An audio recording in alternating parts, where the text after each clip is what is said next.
All right, so this morning I really want to focus on your ideas, and I'm going to take a couple of different ways at approaching that. Is there any feedback that you have about the ideation process? And I'm looking for really 2 points. One is, what was a takeaway? What was a takeaway? And the other one is, what did you find difficult? So who would like to, volunteer on that first part? What did you take away from the ideation process? Does everybody know what takeaway means? Yes, we have somebody up front. I liked when I was talking with people about their ideas or my ideas, how we would kind of brainstorm and branch off and be like, oh, well, what if we could do this? Or, oh, maybe that can also do this. And I think that was something that really came out of the ideation process. So the sharing and feeding off. Yeah, and how it leads to more thoughts and more Great. ideas. Great. By the way, I'm writing a book, and you guys will see it hopefully sometime in my lifetime. But it talks about how startups are really like a band. And frequently, you get 3 people, typically 2 founders, right? It's rare that you have 1 founder. You typically have 2, and sometimes 3. And the dynamics are not different than a music band. You'll find that quite often. So we like to call that riffing, right? Somebody lays down a couple of tracks, or they lay down a melody, and then everybody starts laying in on it, and then you're like, yeah, that sounds good. And pretty soon at the end of the song, you're like, I have no idea how we ended up here. That's kind of cool. If you play music, that's a really cool experience. But that's why if you really do ideation right, you're kind of like a band. You're laying down a little track, and then everybody's feeding in, and then it gets exciting. And you like the output. The bad news is sometimes you can't duplicate it, so that's why you have to write it down. Right? Now we have recording, so it's great. We can actually go back and listen to what we did and go, oh, yeah, that was cool. I just can't play it again. Anybody else? Anybody else have a takeaway? Yeah. The biggest takeaway I had was that with ideation, it seems like it's such a creative process, but the importance of having some structure and having a parking lot for those ideas that you can then come back to and reference and riff off. Yeah, great. So the parking lot, and yes, that's a good term. A lot of people do use the parking lot term. Do you feel that the parking lot, have you used it before? Let me ask that question. Somewhat, like in an Evernote or right. project management software. And how often, just curious, if you've done this a lot, have you ever gone back and looked at it? Not as much as I should. Right. Isn't it? It's interesting. The Evernote's a great tool. I use it a lot. And I have to say, I don't use it like I should. I don't even use my own advice. It's I go back sometimes and I think, oh, look at that. Now, here is one thing, just so we have a framework. In my ideation process, and a lot of things I showed you, they weren't abstract. I have a server at home, and on my server has every single whiteboard that I have created going back to 1994, and for every company. And it's interesting because when I look back at the whiteboards, and I used to take them with something called the Sony Mavica, which actually took pictures on a 3.5-inch floppy disk. Those photographs are seminal because now that I go back and look at them, I can actually see what we thought the market looked like, what we did to address that market, and consequently, I'm finding that it hasn't changed much. It's very funny. I disrupted the healthcare purchasing system. It looks the same today as it did then. I don't know what to tell you. Okay, so what did you find challenging?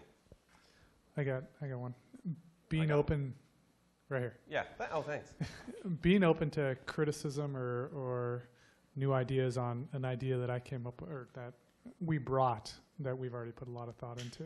So just being open to riffing on an idea. Now, did you find that, yeah, that's toughy, right? Did you find that people were willing to do that more readily than you thought?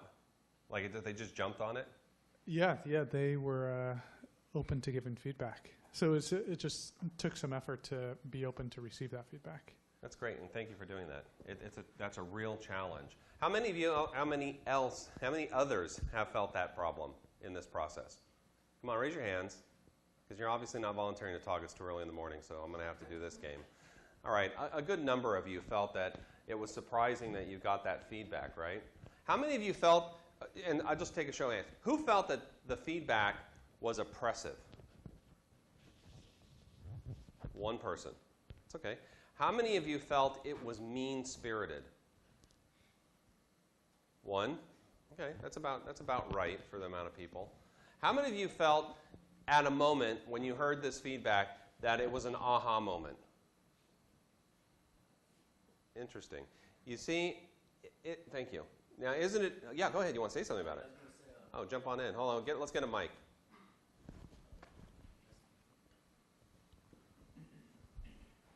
So a lot of the feedback turned into like possible pivots on the idea, like where you might have an aha moment for one idea and you share it, and all of a sudden it's another idea maker and they have another idea that's different. So it's like it's easy to pivot. Great. And you're going to keep those so that you have a pivot path? Yeah, I guess so, yeah. Right. You guess so? Yeah, Man, I did a terrible job, man. You should have Yes, been he saying meant yes. Deadpool. Definitely. Thank you. All right, good. That's I got to make sure I'm doing my job. That's part of the reason I have to come back. See, if I just did it yesterday, they just said, hey, you're good to go. But now they forced me to come back and face the music. I was going to do a different format this morning, but it's still early, and I think a lot of you have done a good job. So I'm going to ask it in a little different way this morning. How many of you are still undecided? It's okay, be honest. Everybody put their hands up. Who's undecided? Just one? And why are you undecided? I don't know yet if I'm going to stick with my project or move into a different team. Oh, excellent. Thank you. So you don't know whether you're going to stick with your current project or move to a different team.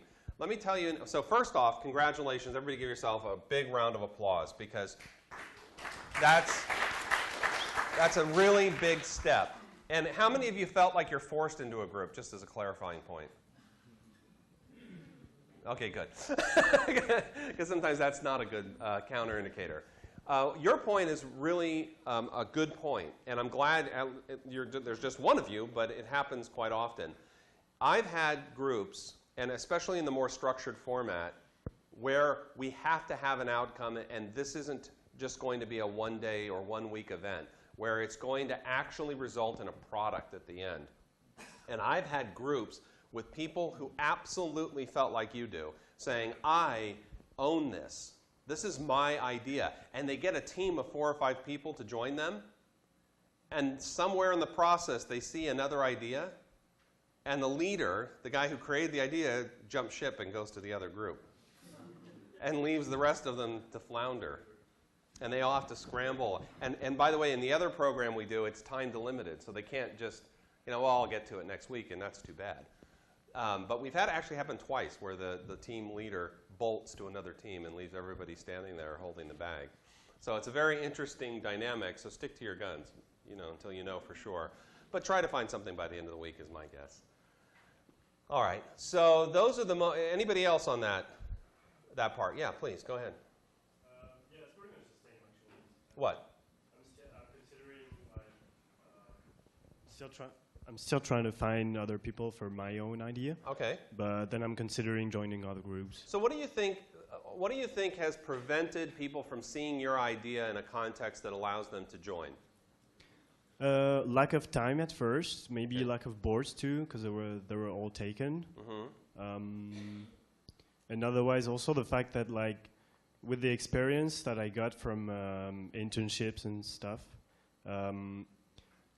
I like my idea, but I don't see the opportunity in the market, and I don't even have any idea of the value actually. Yeah. Which makes debating in a group even more interesting. But whatever. Yeah. Okay, thank you. Yeah, that's good. So there's a lesson to be learned there. Ideation is the opportunity for you to validate, for sure, right? It's validation by a different method, right? If I go out and I show somebody this microphone, and I say, here it is, here's my microphone, do you like my microphone? It's very tangible and clear, but the parameters of discussing whether this can be a Canon mic or a boom mic or a different kind of microphone are pretty limited because the people are looking at this. So the idea is fairly solid. I don't have much of a choice. But if I come back to you and I say, I'd like to talk about ways to amplify my voice, I'd like to do that. And I have an idea, and it looks like this, what do you think? And what people will do is they'll come back with all the other answers. Well, this mic has all sorts of limits, especially if you do this, and I'm covering out, you should have a mic that's, a boom, or the electronics are too big, and I could do better with the electronics. So in a lot of ways, what you're getting is a different kind of validation. Instead of showing them something and saying, react to this, you're saying, do you believe in the value promise that I can project my voice through an electronic device? By doing ideation, you're actually validating your idea. So you're experiencing that now, and you said it quite clearly. I don't know the market. I'm not seeing the value yet. So it's hard to express it to other people, right? So they can't join you, which is totally normal. That's a very normal reaction. But if you have an inkling that your idea is valuable, it's trying to get it out. So by doing these exercises, you're expressing your opportunity, and hopefully people will help you get to a point where they can see market. So keep it up. It's not a bad thing. Anyone else? Yes? Well, what I thought was really interesting and difficult was to make people join your team. I thought it was really interesting because you really need to reshape the thing you say, and yeah, really take a step backward and ask yourself, what do you like to hear if you were in their shoes? Oh, great. Yeah. Empathy. Yep. Yeah, empathy is very important, especially if you're going to do fundraising. You have to know your audience, right? It's not, remember, people who have invested or invest are two parts of the same person. They're two different people. One of them is the pragmatic person that made the money and obviously manages their money. The other one is somebody who has some kind of passion and made their money, hopefully, from some kind of passion. And you want to speak to both people if you can possibly do it when you're in an investors meeting. I normally finish this project because there's a lot of more disparity with a little bit more activity. But it seems, and I'm going to riff on this a little bit, and you guys can tell me whether you want to do that. I can answer some questions about how ideation interacts with the investment thesis and how you get investment and how you deal with people, if you'd like me to answer those questions. Would you like me to do that? Okay. So when you're ideating, the process that I gave you is to interact with your group and your peers. One of the reasons we do that exercise is because you're actually in a marketplace. You notice it was listed as marketplace. You're shopping your ideas in a community format, which is not unlike having one of the scientific boards, right? When you go to a conference and there's all these scientific boards all over the place and you're trying to pitch their idea and get, it's not dissimilar to that. But in reality, believe it or not, if you think about it in an abstract way, so this is an abstraction, you're doing the same thing when you're talking to investors, and investors perceive you just like that marketplace. They perceive you exactly like that. They're walking through their business day. They're looking at hundreds of these kinds of ideas. And your goal to tell them what's best about you and why it should be something they invest in is not actually ideating with them. It's not trying to get them bought in, right? It's more pedantic. You're like, man, and that, trust me, having been on the other side, that's what I hear a lot. It's like walking through a hall of mirrors and everybody yelling at me. That's not helpful.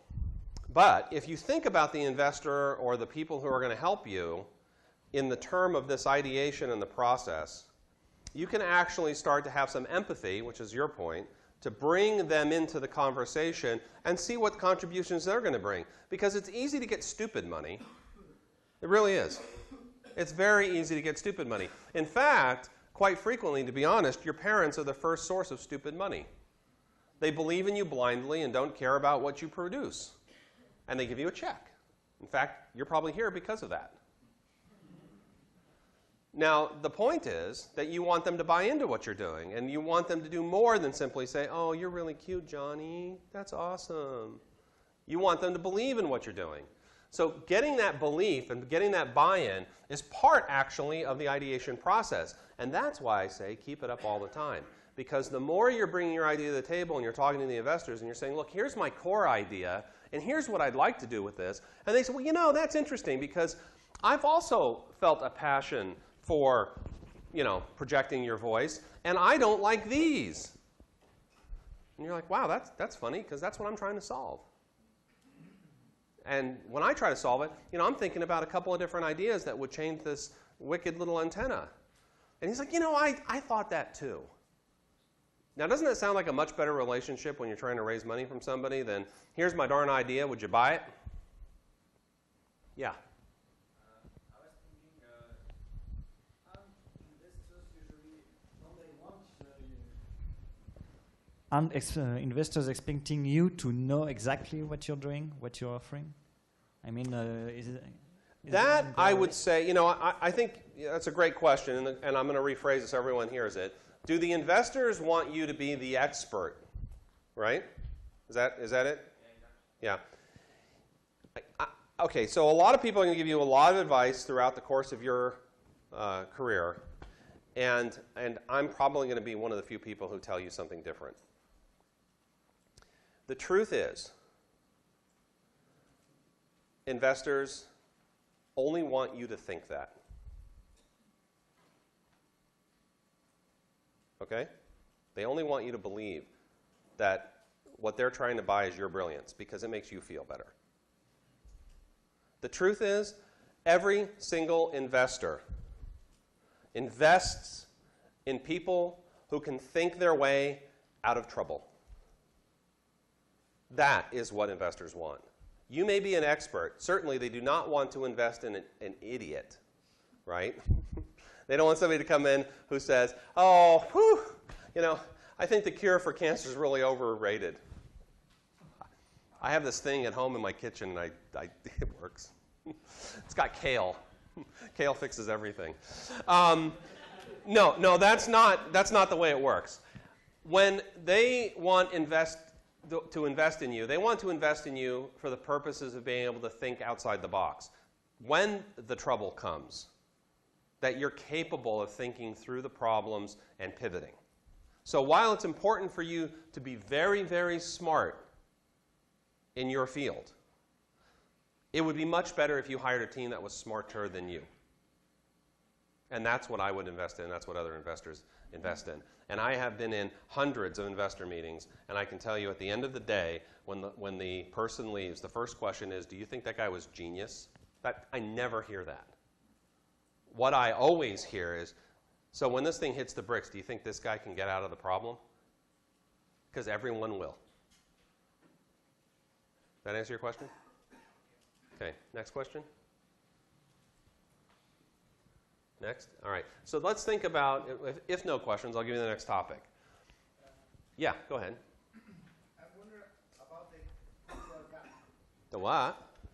Cultural gap. The cultural gap. That's a fair question. Yes. Because it's been hard for me, I'm from Chile, to, I think, convey what we do in a proper way.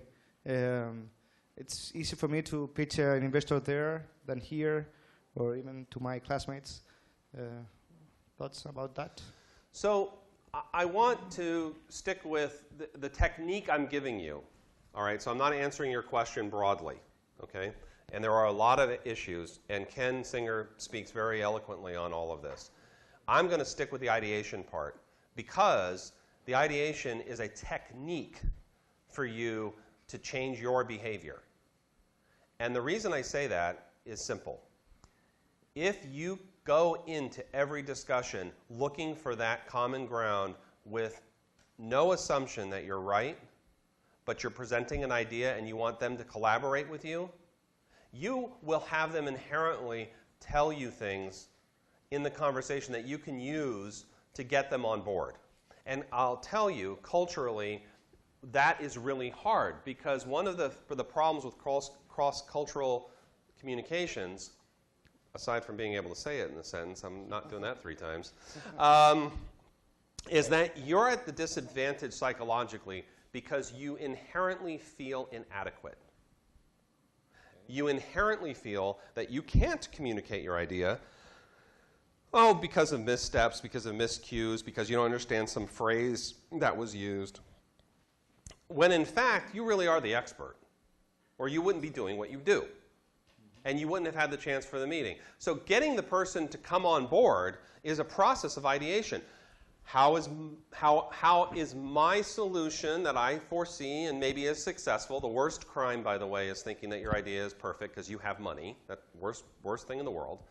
And then come in and say, oh, let's work together on how it might enter the United States. Well, can you explain to me how big you perceive the United States to be versus the Chile market? And people will start to feed you with information and find common ground. And once there's dialogue, there's usually compromise, and there's usually an opportunity to build a bridge. But you can only do that through ideation. The mistake we make is we don't see it that way. The mistake we make is I am right, and you just don't see my point. When you see my point, this is obvious. Look, all my customers say it's right. Right? I gave you a story yesterday because I work with a lot of overseas clients. And one of the stories I gave you is I work with very many Australian companies. I love them because they speak English. Okay, sort of. So what I really like about their sort of English is they sort of think we're all the same. They especially think we're the same. And when they come here and they give us a pitch, and it's always fantastic. My pitch is great. I have this thing, and it's going to be a world game-changing thing once it gets out, because everyone in Australia uses it. It's the best. And I go, terrific. And what's your uptick, and what's your churn, and what's your ARPU? And they're like, oh, well, we got 85% of the market, and we this and we that, and da-da-da. And I go, terrific, and how much does it cost per person? They go, well, that's a little high right now. It's a lot of cost, but it's okay. It's manageable. And I go, okay, and how many of those people are there? And they go, well, let's see, 90% of the population is 6,500,000 people. 6,500,000 people is your 80% of Australia's population. Do you know that's less than the entire Bay Area? We have 7 million here, right here. I can look out the window. There's all of Australia right here. Okay, so you're going to be a massive success when you get to Oakland. And then they're like, oh, what? Oh my God. They're not great. They're just starting. They've got social training wheels. I mean, it's not to be offensive. It's just, hello. You're living on an island. It's just a mighty big one. Once they get the idea through their head, that's when they start to ideate. That's when they start to cooperate, and that's when they start to have success. Before that, not so much. Not so much. So really try to do that. And again, I am biased because I'm supposed to be. This is an academic class with an academic purpose, and ideation is the topic I'm teaching. So I'm giving you a technique specifically around ideation. There are many others, so don't take this as an end-all to be-all. Any other questions about that? Yes. Anybody? You? No? Anyone? Anyone? Okay. Yes. It's more an investor question. Sure, it's fine. How do investors really feel about like the story or like the personal story? I feel like I've heard that a lot in terms of like when you do your pitch, you have to tell a story and about your product or like how you got there, and and they always want to hear a story. And I'm not huge on stories, so I just wanted to know if that's really true or. The story is everything. Sorry. Sorry, I know that's terrible because you ended that with, and I'm really not comfortable with stories. So I had to tell you, like, yeah, I'm sorry, but you're screwed. Well, I mean, you say that they want to hear, like, I mean, they hear tons of pitches all the time. So I would think that you just kind of want to get to the point of what I'm offering, the value I'm giving you. Yeah, so that's the actual crime of it all, right?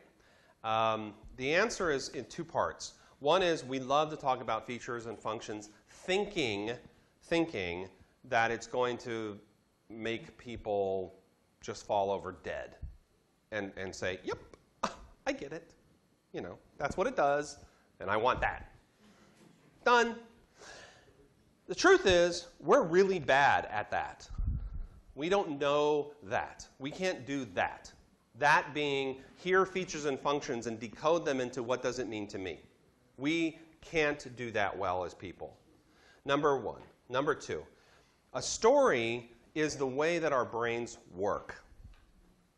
And the reason we're really good storytelling creatures is because we spent everything short of the last 150 years conveying information that way. It's inbred to our being. Sitting around campfires, talking to people in chain and serial ways. All of those methodologies, which is why, I mean, if anybody does any of this homework and you talk to Sean Parker for any amount of time, his genius is that he inherently understands that. I don't know how, he's like a savant, but it is that he inherently understands that one factor. That is how we communicate. And that the phenomenon of printing and abstraction and computers and telephones and all, in fact, a lot of people, the generation before us, maybe your grandparents, my parents, have a hard time even rationalizing telephone communication, right? It's very hard for them to abstract value from that. They want to hear a story. They want to hear, in fact, my mom can't, she's from New York too, as we were saying, she can't convey anything without a story. It seems impossible for her to do that, and I just want to get to the point. And it's like, oh, I see, Aunt Sandy has cancer. That's very serious. I see that now. But a story has to come with it. And that's okay. I get a complete and utter framework, and I know exactly everything that's going on. So stories are essential to the process. And investors want two things. One, they want to know that you have the capacity to do that. Because, and this is a fundamental problem, sharing the idea and getting them to buy in is the first step. That you can communicate your value proposition is a test you always fail. Everyone in this room better get that through their head right now. The story and the act of raising money is nothing more for the investor than an interview. It's a constant interview. Yes? Just a question on yes. flow. Yes. We were about to go into a break. Yes. And I didn't know if people had to finalize their teams or not. No, because I didn't think that was my job. That's what that Okay, everyone, we only have 2 people who are outliers. So we're good. well done. Yeah, that's why we did that clap, so we're good. Earlier, we did that. So yes, everybody but 2, and I said to them, they got to work it out. Okay, fantastic. Great. I just want to make sure. No problem. No, that's great. And give me 2 more minutes, and then I'll wrap this up. I'll take the last question after this. So what is it? Oh, it's a constant interview process, and you do not want to fail in this interview process because, and I'll tell you, this is a lesson that I learned the very hard way. When I was coming up in business and had my first couple of rounds of startups, right? Believe it or not, you can be a startup quite a long time before you actually get on a board, like a real professional board. And once you're coming up to and report to a professional board, I had one of the investors, I was struggling. I was really struggling. And I had this weird misconception in my head that I was going to see a team of experts.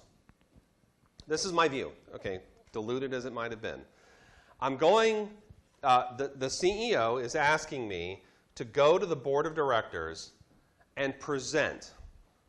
So I think, well, job done. I have all my facts. Here's the nature of the business. Here are my success metrics. This is a no-brainer. I walk into the room, I lay down my folio, I put up the slides, and I proceed, in a nice way, to sound like an idiot. Here are the numbers of the company in the last quarter. You'll see we have an ARPU of 2.3% gainer with a da-da-da-da-da, and right? And I'm going through this whole thing, and then when I'm done, he looks at me really carefully and he says, so? I couldn't believe it. And this is somebody you all know. And I went, what did I miss? And he's like, how about, are you selling? I'm like, why should I sell you? You know everything. He goes, no, leave the room. I'm like, what? Why? What? Did I do a good job? He goes, no, just leave the room. Leave the room now. So I leave the boardroom. He was the chairman, so there was a lot of other people, 9 other people. And so I go out, and the CEO's like, and I'm like, it's like, oh, I don't know how that happened. So they go in, have a debrief. He comes back out, and he says, all right, Steve, you're one of the best salesmen we have. Will you please just go in there and sell them? I couldn't grasp what he meant. I couldn't grasp it. And I kept, what do you mean sell him? Why should I sell them? They want the facts. He's like, stop thinking that way. Go in and sell them. They're willing to sit here for the entire presentation. This time, sell them like they're customers. All right. So I rethought the process. I went in, got up in front of them and said, all right, here's how we're going to look at the numbers. Our company is doing this. We're delivering that. Here's the value. Here's the promise. Here's what it does, and here's how it does it. Here's how our team has filled in the blanks. I completely redid the presentation for that, right? When I was done, they all clapped. And I said, well, okay, because I'm still stupid. I'm like, I don't know what happened. And he goes, see, now that's a story we can buy. And this is a company who was $25 million into the process already. And this is in the 90s. So $25 million in those days is like, I don't know what. $25 million today? I don't think so. Ichlax, the scientist, what's $25 million in real time 20 years later? Look at that. Don't give me that. All right. I'll take one last question before I let you all go to break. Anybody? Anybody? Nothing? Then I've done my job. If I've done my job, if you've done your job, they'll actually come back. They'll actually come back, right? That's right. Great. Thanks. Come back in 15 minutes so the clock doesn't fire me.